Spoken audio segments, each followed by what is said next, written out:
OpenCode tutorial. Now, coding used to feel like a constant battle, setting up environments, fixing dependency errors, and switching between terminal, editor, and documentations.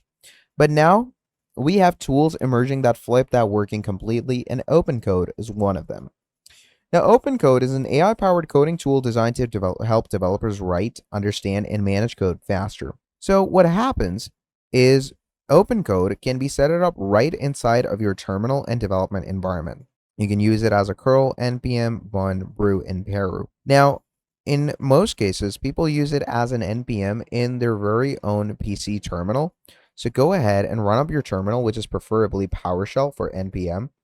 And once that is in, what you're going to do is you're going to paste the npm code that we just copied off, enter it, and as you can see, the PowerShell is going to start loading things in and download the resources that it needs from the npm website. As you can see now, it is fully loaded into our PowerShell. You're simply going to wait for it to, download the correct resources. Now, when you open OpenCode, you'll usually see a code editor panel where all your project files are properly shown as so. You have an AI assistant panel where you can interact with OpenCode using prompts. And for running commands and scripts, you have a terminal integration as well. And the terminal integration is the most easiest one because you can properly use the running commands as you go on.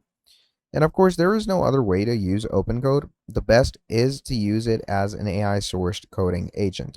Now, of course, when it comes to creating your first project, you can do simple projects on it and you can do it totally through AI. Like, you can code on it if you want to, because it is an open source coder at the end of the day.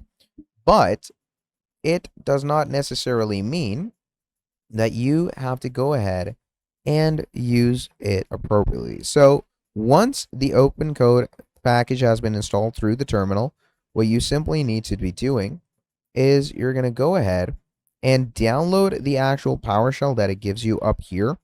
And once the PowerShell is downloaded, it will go ahead and allow you to use it pretty much with anything. Now, one thing you do need to make sure is when you're using OpenCode, you need to have an open CLI. An OpenCode is designed to make the coding faster and more structured. It doesn't exactly replace any developers. It removes repetitive work so you can focus on logic design and problem solving. So once you've set it up, start with small projects connected and integrated with your working IDE and learn how to guide the AI properly. And that is pretty much about it for this video. Thank you for watching till the end, and I'll see all of you next time. Have a great day. Goodbye.